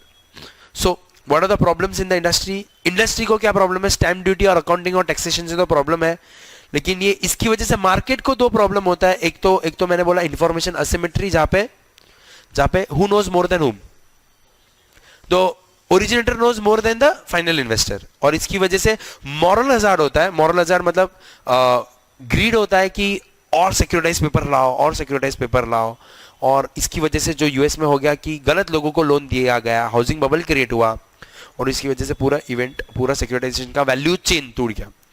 इसकी वजह से क्या ये जो मैंने अभी डिस्क्राइब किया, जो सिक्योरिटाइजेशन का क्राइसिस, ये इसको अगर आपको अच्छे से समझना है, कभी भी आपको, ऑफ कोर्स एग्जाम है अभी आपका, तभी टाइम ना हो, बट उसके बाद whenever you have time, see this documentary called the inside job. It's a beautiful documentary, 1-2 घंटे का डॉक्यूमेंट्री है। जब भी लाइफ में टाइम मिले ये पढ़ना, बहुत मस्त डॉक्यूमेंट्री है, एंटरटेनिंग भी है। और ये 1-2 घंटे के डॉक्यूमेंट्री में उन्होंने बताया कि ये किस्सा शुरू कहां से हुआ, ये कहां से शुरू हुआ और कहां पे जाके ये कोलैप्स हुआ, और क्यों कोलैप्स हुआ, पूरा डायग्राम के साथ बताया है। इसमें एक सरप्राइजिंग चीज है कि ये जो क्राइसिस था ना 2007-8 का, किसी को अंदाजा ही नहीं था कि इतना बड़ा क्राइसिस हो जाएगा। पहला इंसान जिसने बोला था कि ये क्राइसिस में तब्दील हो जाएगा और ये पूरा एक बार गिरेगा, कौन था वो पहला इंसान globally? Raghuram Rajan. Raghuram Rajan was the first one. And why is he so famous today, Raghuram Rajan? Because of the one who predicted that this will be the biggest loss. ये आप मत करो। उसने बोला था, यूएस का जो फाइनेंस सेक्रेटरी था उसको बोला था, लैरी समर्स नाम था, उसने उसको मीटिंग में बोला था, सर ये आपका जो स्ट्रक्चर है ना बोनस का, इसकी वजह से मॉरल हजार्ड हो रहा है और इसकी वजह से ये सिक्योरिटाइजेशन का वैल्यू चेन एक बार गिरेगा, हाउसिंग बबल वगैरह क्रिएट हो रहा है, तो आप ये बोनस का स्ट्रक्चर बंद कर दो। तो लैरी समर्स ने उसको सुना डाला था और उसको बहुत सुनाया था रघुराम राजन को। उसको बोला था कि तेरे को कुछ पता नहीं ना ये ना वो। तभी Raghuram Rajan was, I think he was adviser to IMF और ऐसा कुछ था, वो कोई आईएमएफ के डेजिग्नेशन पे था। तो लैरी समर्स ने उसको बहुत सुना डाला था। और फिर जब ये कोलैप्स हुआ तो रघुराम राजन ने बोला था कि भाई मैंने बोला था तुमको ये सब होगा, और आज नहीं तो कल, और आने वाले 2 साल में ये हो गया। इसीलिए Raghuram Rajan is said to be one of the very famous economists who predicted this much before anyone else could. ऐसा है. So whenever you get time, see this documentary Inside Job for this thing. और securitization मैंने तो चलो जैसे तैसे समझाया आपको एग्जाम पर्सपेक्टिव से, बट मेरे से बेटर उधर इनसाइड जॉब में मस्त समझाया. इट्स माय डॉक्यूमेंट्री जो मैं जो मेरा फुल कोर्स का बैच होता है ना, उसमें लास्ट जब फॉरेक्स डेरिवेटिव्स खत्म होता है ना, तो स्वॉप वो लोग समझ सकते हैं ना. तो इसके अंदर CDO, CBLO, collateralised borrowing lending obligation, collateralised debt obligation, credit default swaps, ये सब इंटरेस्टिंग चीज है. तो जैसे स्वॉप्स खत्म होता है और ये ऑप्शंस खत्म होता है ना, उसके बाद में लास्ट डे पे उनको ये डॉक्यूमेंट्री बताता हूँ 2 घंटे का क्लास में प्रोजेक्टर लगा के, ताकि उनको ये पूरा वो डॉक्यूमेंट्री के साथ बीच बीच में मैं पॉज करके समझाता हूँ कि ये जो सीडीओ बोल रहा है इसका मतलब क्या, आपने पोर्शन में अपन ने इसके बारे में किधर पढ़ा था, ऑप्शन के बारे में ये किधर पढ़ा था, सिक्योरिटाइजेशन में किधर पढ़ा था. तो मजा आता है वो डॉक्यूमेंट्री में वैसे. तो अभी जब आप लोग देखोगे ना ये डॉक्यूमेंट्री, तो आप भी कनेक्ट करोगे, अच्छा सर ने इसके बारे में इधर बोला था, इसके बारे में ये बोला था. मजा आएगा. It's an interesting documentary. जब भी टाइम मिले तभी देखो. Right. So that is what securitisation is. अपन ने पार्टिसिपेंट्स पढ़ा. पार्टिसिपेंट्स में क्विकली पार्टिसिपेंट्स में कौन ओरिजिनेटर, फिर वो एसपीवी, ओरिजिनेटर एसपीवी को देगा, फिर इन्वेस्टर्स को देगा, और बीच में ट्रस्टीज सर्विसर क्या करेगा, सर्विसर ऑब्लिगर से कलेक्ट करके एसपीवी को सब देगा. फिर इसका क्या करेंगे अपन, फिर इसका पूल ऑफ एसेट क्रिएट करेंगे और क्रेडिट रेटिंग करेंगे, क्रेडिट एनहांस करवाएंगे और इन्वेस्टर्स को दे देंगे. राइट. ओके. ये पार्टिसिपेंट्स है. मैकेनिज्म में creation of pool, transfer to SPV, sale of securitise papers, और उसके बाद क्या होता है, sale of repayment of funds. Obligors के पास है पैसा आके एसपीवी के थ्रू जाएगा, और क्रेडिट रेटिंग या क्रेडिट एनहांस्ड. सिक्योरिटाइजेशन इंस्ट्रूमेंट्स में 2 इंस्ट्रूमेंट फेमस, कौन सा, पीटीसी और पीटीएस. पीटीसी में पैसा क्या होता है, डायरेक्टली ऑब्लिगर से इन्वेस्टर को जाता है. पीटीएस में एसपीवी रूट थ्रू जाता है. अब इसके अंदर 2 और वैरायटी क्या बोला मैंने, स्ट्रिप सिक्योरिटीज, आईओ और पीओ. आईओ में फायदा कब होगा, जब इंटरेस्ट रेट बढ़ेगा. पीओ में प्रीपेमेंट जब होगा तब फायदा होगा. प्रीपेमेंट कब होगा, जब इंटरेस्ट रेट यील्ड कम होगा. तो ये सिक्योरिटाइजेशन इंस्ट्रूमेंट्स. उसके बाद अपन ने क्या पढ़ा, सिक्योरिटाइजेशन इंस्ट्रूमेंट्स के बाद अपन ने सीधा बेनिफिट्स पढ़ा, और कुछ था बीच में. सिक्योरिटाइजेशन इंस्ट्रूमेंट, प्राइसिंग के लिए, प्राइसिंग के लिए अपन ने पढ़ा फ्रॉम द किसके एंगल से, ओरिजिनेटर के एंगल से, और फ्रॉम द इन्वेस्टर. ओरिजिनेटर को क्या चाहिए, उसके कॉस्ट ऑफ फंड्स का रिकवरी हो, और इन्वेस्टर को क्या चाहिए कि वो जो सिक्योरिटाइज पेपर खरीद रहा है उसके रिलेटेड मार्केट में जो सिक्योरिटाइज पेपर है उसका जो रिटर्न है उतना मिनिमम आना चाहिए. और फाइनली अपन ने अभी क्या पढ़ा, इसके बाद अभी अपन ने बेनिफिट्स और प्रॉब्लम पढ़े. तो बेनिफिट्स में 3 चीज को, तीनों को बेनिफिट, किसको, पहले अपन ओरिजिनेटर को बेनिफिट क्या है, ऑफ बैलेंस शीट फाइनेंसिंग. फिर उसको दूसरा बेनिफिट क्या है, ऑफ बैलेंस शीट फाइनेंसिंग के अलावा उसको एक और बेनिफिट मिलता है, वो अपने कोर बिजनेस में फोकस कर सकता है. उसके फाइनेंशियल रेशियोज इंप्रूव हो जाएंगे, और वो अच्छा स्प्रेड भी कमा सकता है. और दूसरा बेनिफिट क्या है, एक और बेनिफिट है कि प्रायोरिटी सेक्टर के तहत मेरे को रेगुलेटरी रिक्वायरमेंट है तो मैं फुलफिल कर सकता हूं थ्रू किसमें, ओरिजिनेटर को benefit, sorry my mistake, originator को, इन्वेस्टर को बेनिफिट है, सॉरी. तो ओरिजिनेटर को 4 बेनिफिट, क्या, ओरिजिनेटर को of balance sheet financing, focused on core business, और फिर क्या करेगा उसके अलावा वो फाइनेंशियल रेशियोज उसका इंप्रूव होगा, कैपिटल एडिक्वेंसी और एनपीए रेशियोज, और उसको अच्छा यील्ड मिल सकता है, स्प्रेड मिल सकता है अगर वो अच्छे रेट पे बेच पाया तो, क्रेडिट रेटिंग वगैरह करवा के. इन्वेस्टर को बेनिफिट, उसको डाइवर्सिफाइड पोर्टफोलियो मिलेगा, उसका रिस्क कम हो जाएगा, he can earn higher return, खास करके वो मार्केट में यूएस और यूरोपियन में जहाँ पे इंटरेस्ट रेट कम है. रेगुलेटरी रिक्वायरमेंट कहते हैं तो उसको कंपलसरी इन्वेस्टमेंट करना है तो अपना कोटा फिलअप कर सकता है. और लास्ट में और कोई बेनिफिट, प्रोटेक्शन अगेंस्ट डिफॉल्ट हो जाएगा अगर उसका इंश्योरेंस करवाया है या उसका रिकोर्स अरेंजमेंट प्रॉपर्ली करवाया है तो. मार्केट को क्या बेनिफिट हो जाएगा, कंसंट्रेशन ऑफ रिस्क एक जगह पे ना रखे, स्प्रेड आउट हो जाएगा, और मार्केट में ये जो लोन का बिजनेस है, मतलब कैपिटल इजीली प्रोवाइड हो सकता है. So that is what the advantages. Problem, stamp duty, खास करके किसके अंदर, पीटीएस के अंदर स्टैम्प ड्यूटी आता है, क्योंकि ट्रांसफर ऑफ एसेट हो जाता है, सेल ऑफ प्रॉपर्टी के अंदर आ जाता है वो इशू, तो वो एक इशू है. अकाउंटिंग में इशू क्या है कि वो ऑफ बैलेंस शीट दिखता है, बट अगर रिकोर्स अरेंजमेंट है तो it will come back, as a contingent liability. Taxation में there is no special provisions for securitization, so there is ambiguity with regards to taxation on income, on whether the SPV or the trust or the originator, capital gains taxation, income taxation क्या किस में club हो जाएगा. तो securitization के बारे में कोई अलग से टैक्स प्रोविजन नहीं है. और बाकी के दो प्रॉब्लम्स में एक है information asymmetry, where the seller knows more than the buyer, and then there is a moral hazard that the greed comes into the picture, wherein it can create a bubble in the industry, if especially in a case where people start lending to those people who are not even eligible, and then they create pool of assets and then they sell it to the investors which may default eventually, and that can market पे question mark आ जाता है कि credibility और credit crisis create हो जाता है. So that's the benefit. के बाद अपन ने उसके अंदर जो last चीज़ पढ़ा वो है problems. This is what your securitization is. इसमें काफ़ी कुछ चीज़ें जो आपके सिलेबस में शायद नहीं है बट मैंने add on किया हुआ है, and खास करके आपको पूरा securitization समझना है तो you can just understand this diagram, right? ठीक है, थैंक यू वेरी मच.